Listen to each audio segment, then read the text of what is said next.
$1 million mill to process rice in thousands of tons a year. This is the hub of Coleambally. Dougal MacLeod reports. Coleambally is an entirely new town, the centre of an entirely new irrigation area in the Riverina of New South Wales.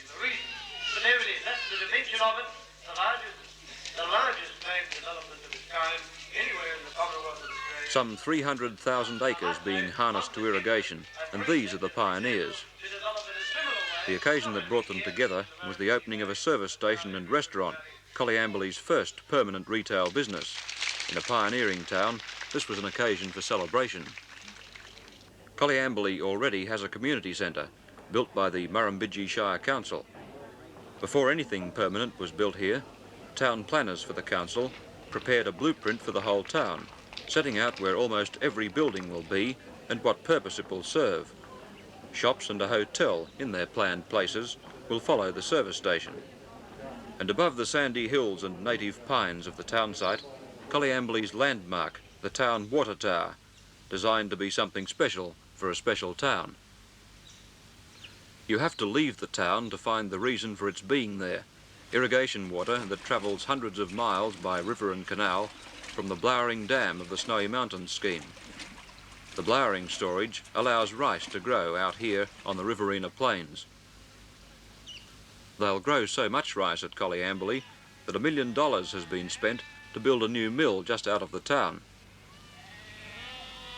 It can store 10,000 tonnes of paddy rice, the name given to the harvested grain before it's hulled and polished.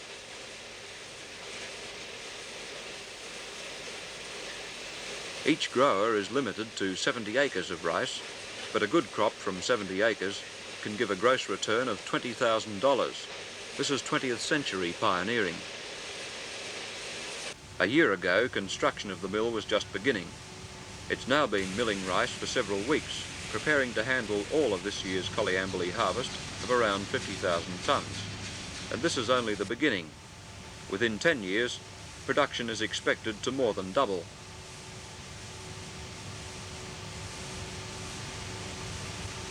Hulled and polished, rice leaves the mill in bags which hold some 3,600 pounds, well over 1.5 tonnes. 3 minutes and a bag is full.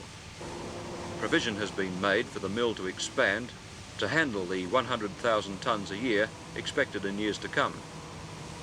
A rice crop of this size would return some $8 million to Coleambally growers. In a pioneering community, almost everyone works. Most of the few dozen people who already have houses in Coleambally town are builders and contractors and their families. Within 30 years, 3,500 people are expected to be living here, with another 4,500 on the surrounding farms. Before Coleambally, when big grazing properties owned this land, fewer than 100 people worked and lived in the same area. Modern pioneering does have some civilised trimmings. For one builder and his family at Coleambally, this was home for 3 years, complete with television and air conditioning. Signs of permanence are now taking over. A little more than a year of work and patience with the sandy soil of the town site produced a garden for Mrs. Bill Reeves. Her husband's a carpenter. Their house was one of the first in the new town.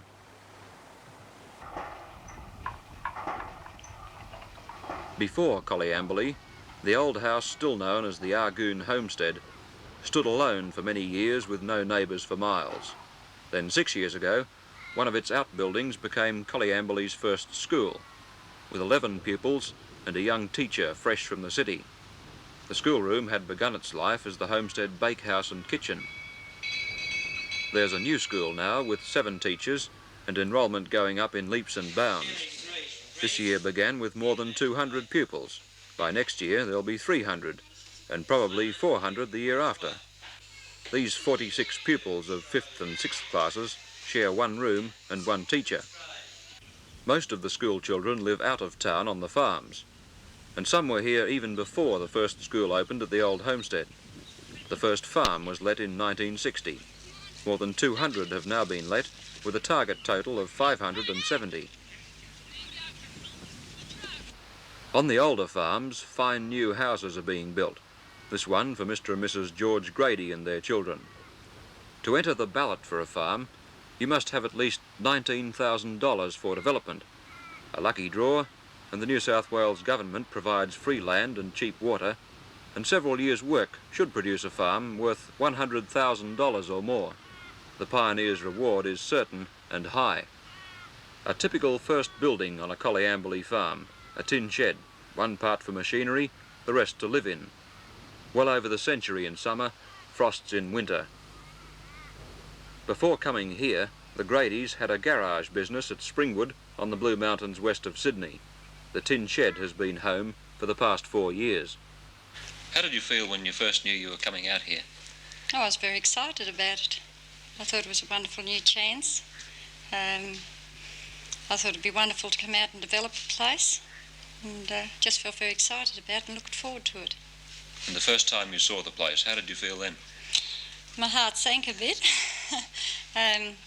It was just bare ground and a flat country, treeless country really, and you couldn't see much chance for anything, but oh well, I thought it'd be quite all right, you know. Was the shed built before you arrived here? We got the farm in June, and my husband came down in the September, and it was built when we came to live here in December. Right in the middle of summer? That's right, yes. What do you think have been the worst things about living here? Oh, having no home, perhaps, no hot water service, but we've gradually improved, and having the power on made a great difference. I found it very trying having to travel 50 miles in to do your shopping, but we've got a few little stores around now that keep us well supplied. Getting the power on was quite an occasion, was it? Oh yes, quite an occasion, yes. We even took a movie of it. Have you thought of yourself as a pioneer? Not really, no. I know we've been classed as pioneers out here, but I never ever thought of myself. I was glad I didn't really live in the real pioneering days, because I felt we had enough to put up with.